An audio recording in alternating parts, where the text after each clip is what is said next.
News head quarter. السلام علیکم، بول نیوز ہیڈ کوارٹر سے خوش آمدید۔ میں ہوں سید رضی اور میں ہوں آپ کے ساتھ وریشہ ذوالفقار۔ ہیڈ لائنز آپ جان چکے ہیں، آج خبروں میں بات ہوگی۔ شہباز سرکار عوام خوار، پرفارمنس کا پوسٹ مارٹم، انصاف کی دہائی، کچے میں پکا آپریشن اور دو ہاتھ کی تیاری۔ عمران خان کی حکومت کے خاتمے کو 1 سال بیت گیا، مہنگائی دگنی ہو گئی، غربت کی شرح میں اضافے کی رفتار 100 گنا بڑھ گئی، بے روزگاری کے تمام پچھلے ریکارڈ ٹوٹ گئے، آٹے کی لمبی قطاریں ملک بھر میں غریبوں کی عزت نفس کا مذاق اڑا رہی ہیں، پیٹرول کی قیمت ڈبل ہو چکی ہے، موٹر سائیکل کی سواری کا خرچ بھی کار سے بڑھ چکا ہے۔ پی ٹی آئی آج یوم سیاہ منا رہی ہے۔ پی ٹی آئی کے مطابق آج کے دن منتخب عوامی حکومت کو رجیم چینج کی سازش کے ذریعے ہٹایا گیا۔ عمران خان پہلے سے زیادہ مقبول ہیں، ترقی کرتے ملک کی معیشت کو تباہی کی طرف دھکیل دیا گیا ہے۔ یہ سلسلہ شروع ہوا 2021 میں، جب اپوزیشن جماعتوں کے اتحاد پاکستان ڈیموکریٹک موومنٹ نے اپنا دوسرا جنم لیا۔ اس سے پہلے 2020 میں پی ڈی ایم اختلافات کے سبب بکھر چکی تھی۔ دلچسپ بات یہ ہے کہ عدم اعتماد کا ووٹ لانے کا پہلا اشارہ پیپلز پارٹی نے دیا، جبکہ مسلم لیگ نون اسے ناقابل عمل قرار دے رہی تھی۔ پی ڈی ایم نے فروری 2022 میں اعلان کیا کہ وہ عمران خان کے خلاف عدم اعتماد، اور 8 مارچ کو ایسا ہی ہو گیا جب مریم اورنگزیب، رانا ثناء اللہ، ایاز صادق اور شازیہ مری نے عمران خان کے خلاف تحریک عدم اعتماد اسپیکر اسد قیصر کی غیر موجودگی میں جمع کرا دی۔ مریم اورنگزیب کے مطابق درخواست پر 102 دستخط تھے، لیکن جب قرارداد پیش ہوئی تو اس پر 50 مزید دستخط ہو کر 152 ہو گئے۔ اسپیکر اسد قیصر نے قرارداد کی مہلت ختم ہونے سے 1 دن پہلے اجلاس بلایا اور 25 مارچ کو وزیر اعظم کے خلاف عدم اعتماد پر اجلاس مقرر کر دیا۔ اسپیکر کے مطابق تاخیر کی وجہ OIC کی 3 روزہ کانفرنس تھی۔ 25 مارچ کو قومی اسمبلی کا اہم ترین اجلاس ہوا تو ضرور، لیکن کوئی دھماکہ نہ ہو سکا کیونکہ ایجنڈا پر قرارداد پیش کرنے سے پہلے ہی اجلاس ملتوی کر دیا گیا۔ 27 مارچ کو عمران خان نے اسلام آباد میں امر بالمعروف کے نام سے پاور شو کیا، جس پہ وزیر اعظم نے 2 گھنٹے تقریر کرتے ہوئے کہا کہ پاکستان کی خارجہ پالیسی پر بیرونی دباؤ نہ ماننے پر حکومت گرانے کی سازش کی جا رہی ہے۔ پی ٹی آئی حکومت کے لیے مشکلات اس وقت مزید بڑھ گئیں جب اس کے اتحادی بلوچستان نیشنل پارٹی مینگل نے 29 مارچ کو حکومتی بینچوں سے چھلانگ لگا کر اپوزیشن کا ہاتھ تھام لیا۔ 30 مارچ کو MQM بھی پی ڈی ایم کی صفوں میں شامل ہو گئی۔ 31 مارچ کو قومی اسمبلی کا اجلاس شروع ہونے کے چند منٹ بعد ہی اپوزیشن کے شور شرابے میں 3 اپریل تک ملتوی کر دیا گیا۔ اجلاس کی صدارت ڈپٹی اسپیکر قاسم سوری کر رہے تھے، جنہوں نے اپوزیشن کا رویہ غیر سنجیدہ قرار دے کر اجلاس ملتوی کیا۔ 3 اپریل کو اتوار کا اہم ترین دن آن پہنچا۔ قومی اسمبلی اجلاس سے گھنٹوں قبل اپوزیشن نے اسپیکر اسد قیصر کے خلاف قرارداد جمع کرائی، جس پر 100 سے زائد دستخط تھے۔ اجلاس کی صدارت ڈپٹی اسپیکر قاسم سوری کو منتقل ہو گئی۔ ابتدا میں پی ٹی آئی کے وزیر فواد چودھری نے خطاب کرتے ہوئے کہا کہ ایک غیر ملکی حکومت پاکستان میں حکومت بدلنا چاہتی ہے اور اسے کس طرح اجازت دی جا سکتی ہے۔ ڈپٹی اسپیکر نے یہ نقطہ صحیح قرار دیتے ہوئے تحریک عدم اعتماد مسترد کر دی۔ اپوزیشن نے ڈپٹی اسپیکر کے فیصلے کو غداری قرار دیتے ہوئے سپریم کورٹ کو نوٹس لینے کا مطالبہ کیا۔ چیف جسٹس عمر عطا بندیال نے از خود نوٹس لیتے ہوئے اسمبلیوں کی تحلیل عدالتی فیصلے سے مشروط کر دی۔ 5 روز تک لگاتار سماعت کے بعد 7 اپریل کو سپریم کورٹ کی 5 ججوں نے ڈپٹی اسپیکر کے فیصلے کو خلاف آئین قرار دے کر ختم کر دیا۔ ساتھ ہی قومی اسمبلی کی تحلیل بھی غیر قانونی قرار دے دی۔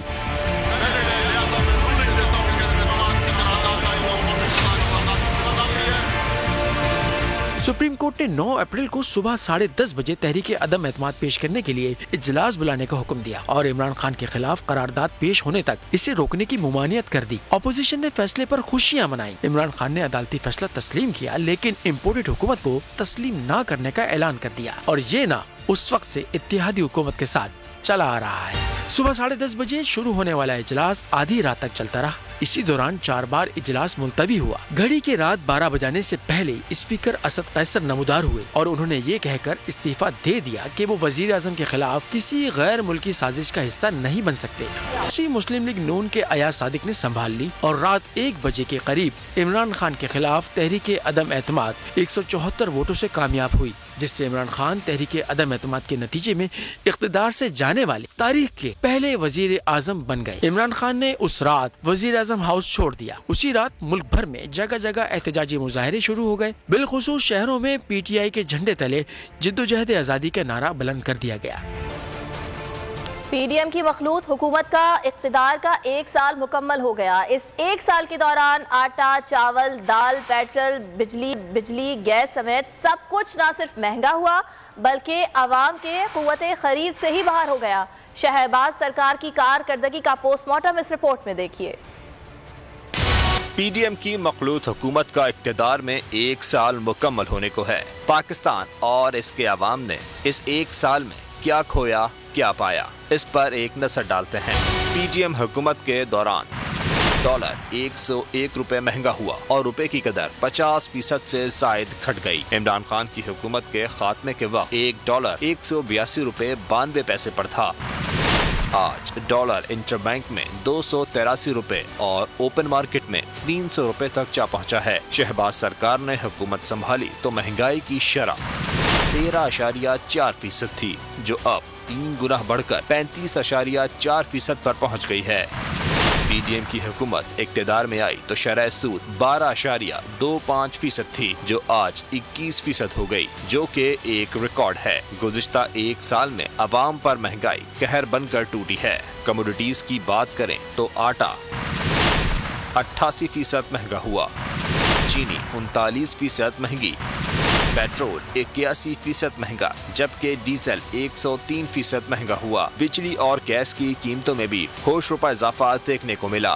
بجلی 68% مہنگی ہوئی تو گیس 112% مہنگی ہوئی ہے۔ پی ڈی ایم حکومت کی پہلے سال کی کارکردگی مایوس کن بلکہ ریاست اور عوام کے لیے تباہ کن ثابت ہوئی ہے۔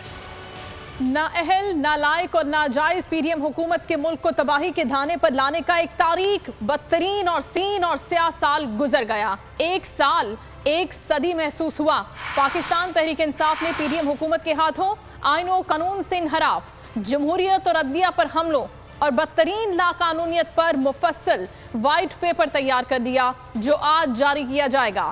چیئرمین تحریک انصاف عمران خان قوم سے 4:15 بجے خصوصی خطاب کریں گے، جسے سوشل میڈیا پر نشر کیا جائے گا۔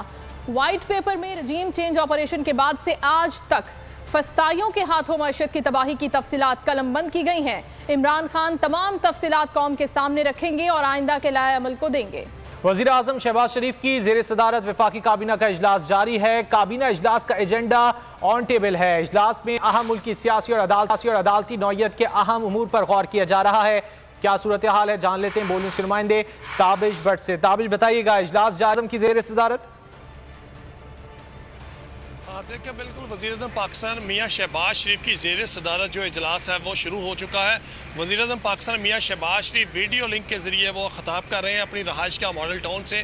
خواجہ سعد رفیق، ایاز صادق، اطاعت تارڑ سمیت جو پاکستان تحریک انصاف کی جو سینئر لیڈرشپ ہے وہ بھی ویڈیو لنک کے ذریعے جو خطاب جس میں شرکت کر رہی ہے، جبکہ وزیر اعظم ہاؤس سے بھی جو وفاقی وزراء ہیں وہ شرکت کر رہے ہیں۔ جو اجلاس میں جو ایجنڈا ہے وہ الیکشن کے حوالے سے گفتگو ہوگی، جو اور اس کے علاوہ جو ہے کل جو پارلیمنٹ کے مشترکہ اجلاس ہے اس کے حوالے سے بھی گفتگو ہوگی، اور جو سپریم کورٹ کی جانب سے پنجاب میں الیکشن کے حوالے سے حکم دیا گیا ہے اس حوالے سے بھی جو گفتگو زیر بحث ہوگی۔ اس کے علاوہ جو معاشی چیلنجز ہیں ان پر بھی گفتگو کی جائے گی، اور جو ایک آئینی بحران جو اس ملک میں ہے اس حوالے سے بھی ذرائع اس بات کو کنفرم کر رہے ہیں کہ اس کو آج ایجنڈے میں شامل کیا گیا ہے۔ اور ابھی اجلاس جو ہے جاری ہے۔ کچھ جو وزراء ہیں وہ ویڈیو لنک کے ذریعے اور کچھ جو وزراء ہیں وہ وزیر اعظم ہاؤس سے بالکل جو ہے وہ وزیر اعظم پاکستان میاں شہباز شریف کی جو ویڈیو لنک سے جو خطاب کریں ان میں ہے۔ کابینہ اجلاس کا جو ایجنڈا ہے وہ آن ٹیبل ہے۔ اجلاس میں جو اہم نوعیت کے امور ہیں ان پر غور کیا جائے گا۔ جی، وزیر اعظم شہباز شریف کی زیر صدارت کی کابینہ کا اجلاس جاری ہے۔ تابش، آپ نے سوال سے اپڈیٹ کیا، آپ کا شکریہ۔ اسلام آباد کی عدالت نے توشہ خانہ کیس کی جلد سماعت سے متعلق درخواست پر عمران خان کو 11 اپریل کو طلب کر لیا ہے۔ ایڈیشنل سیشن جج ظفر اقبال نے 11 اپریل کو صبح 8:30 بجے پیش ہونے کے لیے سمن جاری کر دیے۔ عدالت نے ہدایت کی ہے کہ عدم پیشی کی صورت میں قانون کے مطابق کارروائی عمل میں لائی جائے گی۔ عدالت نے تفتیشی افسر کو مکمل ریکارڈ عدالت میں پیش کرنے کا بھی حکم دیا ہے۔ رجیم چینج کو 1 سال مکمل، 1 سال میں ملکی معیشت تباہ، ریکارڈ توڑ مہنگائی، ڈالر کی تاریخی بلندی۔ عمران خان کی حکومت کو ہٹانے کو سوشل میڈیا صارفین نے بلیک ڈے قرار دے دیا۔ ٹویٹر پر ٹاپ ٹرینڈ بن گیا. صارفین نے 9 اپریل 2022 کی رات کو بدترین قرار دے دیا. اجالا مجھے کیا مٹا سکے گا تو ظلمتوں کا پالا, میں طلوع ہو رہا ہوں تو غروب ہونے والا. ناکامی شکست کا متبادل نہیں.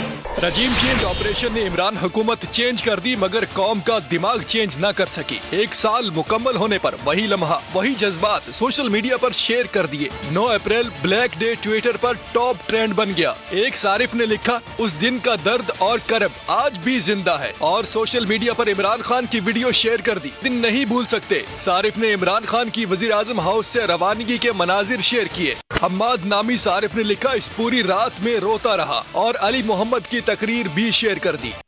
چلتے ہیں دبے پاؤں کہ کوئی جاگ نہ جائے, غلامی کے اسیروں کی یہی خاص ادا ہے. ہوتی نہیں جو قوم حق بات پہ یکجا, اس قوم کا حاکم ہی فقط اس کی سزا ہے. انس نامی صارف نے لکھا وہ دوبارہ 2/3 اکثریت سے آئے گا. اب آپ کو میں مقابلہ کر کے دکھاؤں گا. کرتم نامی خاتون کا کہنا تھا کہ کپتان پی ڈی ایم ٹولے کے سامنے اکیلا کھڑا ہے اور قوم ان کے ساتھ کھڑی ہے.